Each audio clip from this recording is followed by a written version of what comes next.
Hoje nós vamos, boa noite, né?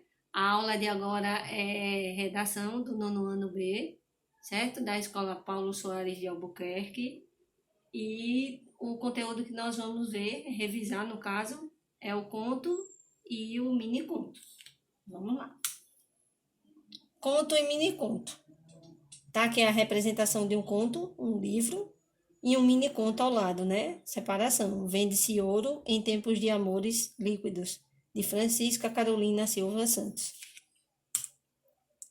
Conto é uma narrativa literária caracterizada pelo tamanho curto, com um foco em determinado acontecimento. Considera-se o conto um dos mais lidos pelo público na atualidade, por ter alcançado um espaço bem significativo nas redes sociais. Se dá isso por conta dele ser curto, ser uma narrativa curta e tomar menos tempo, né, no caso. A estrutura do conto é estruturado com base na tipologia narrativa. Então, se é estruturado na tipologia narrativa, lembramos que vai ter personagem, enredo, clímax, né? Ou seja, necessita uma introdução, desenvolvimento e conclusão da história. Dessa forma, o conto contém a presença de personagens, narrador, tempo, espaço, enredo e conflito. Olha aí o que eu havia falado, né, antes. Isso tudo envolve a narrativa. Então, conto e narração caminham juntos, né? Aqui tem uma historinha exemplificando que o conto também pode ser através de imagens. E aí ele tem que ter o início, que é a situação problema, o desenvolvimento, que é o meio, e o final inesperado, que é o fim. Certo? Vamos revisar cada um deles. Os personagens quem são? Definidos por seres que dentro da narrativa sofrem ou executam ações. Narrador é definido por aquele que descreve os acontecimentos. Ele pode ser o narrador personagem, que é aquele escrito em primeira pessoa, ele participa da história. O observador, que ele só observa o que está ocorrendo. E o onisciente. Tempo. Pode ser caracterizado de duas formas: época em que a história ocorre, o ano, e o tempo de duração da narrativa, mês e dia. A gente também pode dizer que o tempo ele pode ser cronológico ou psicológico, vai dar no mesmo, tá? Espaço refere-se ao lugar em que os personagens sofrem e executam as ações dentro do enredo. E o enredo constitui as sequências de ações dentro da história. Conflito é identificado dentro do conto como um momento de maior intensidade entre os personagens e composições da narrativa. É o ápice da história, né? Podemos dizer assim. Tipos de conto. O conto apresenta duas subdivisões, devido às várias formas com que pode ser escrito. Dessa forma, as mais comuns são as mais comuns, tá, gente? Os contos fantásticos e os contos de fadas. Os contos fantásticos, as ações dentro são consideradas irreais, ou seja, que fogem da realidade sobrenatural. Já os contos de fadas não estão aqui, né? Não estão aí no slide, mas eles estão mais baseados em histórias folclóricas, no caso de gnomos, certo? E outras.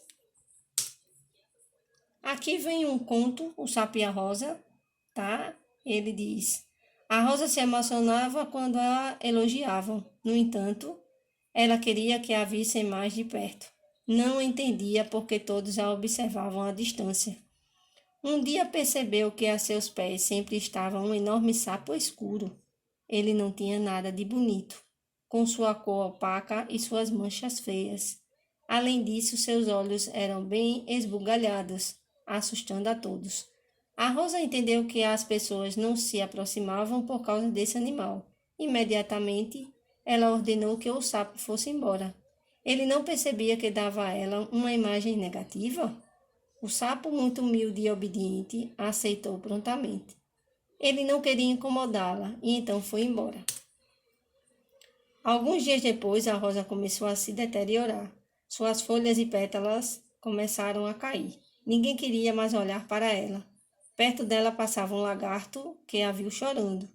Ele perguntou o que estava errado e ela respondeu que as formigas a estavam matando. Então o lagarto disse que a rosa já sabia. Era o sapo que comia as formigas e mantinha a sua beleza. Fonte: A Mente é Maravilhosa. Muito interessante esse conto. O que é que eu vou querer agora? Aí vem, olha, os contos de fadas, como a gente tinha falado antes, né? São narrativas que possuem personagens antigos, medievais ou folclóricos, como fadas e gnomos. Logo, são nesses tipos de contos em que a moral da história, ou seja, o ensinamento, é passado no final da história.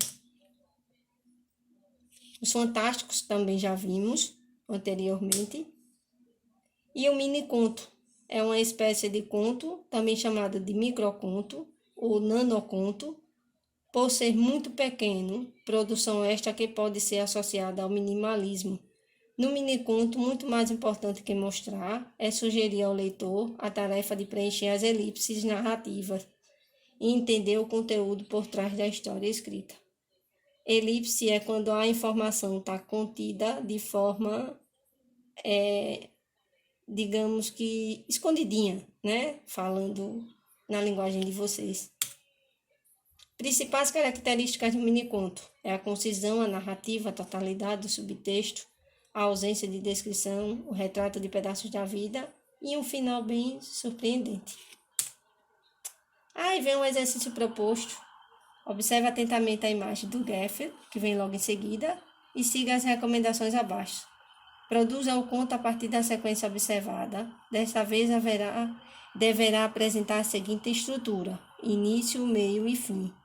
Crie um título interessante para o seu conto, faça as correções, caso houver, passando o texto a limpo, use sua imaginação e construa seu texto com muita criatividade. Tá aí, olha, você vai, no caso, criar o seu conto em cima dessa imagem, como eu havia falado antes. E eu agradeço a aula de hoje, mais uma vez a atenção de vocês e tudo de bom para todo mundo. Um beijo e um abraço para todos.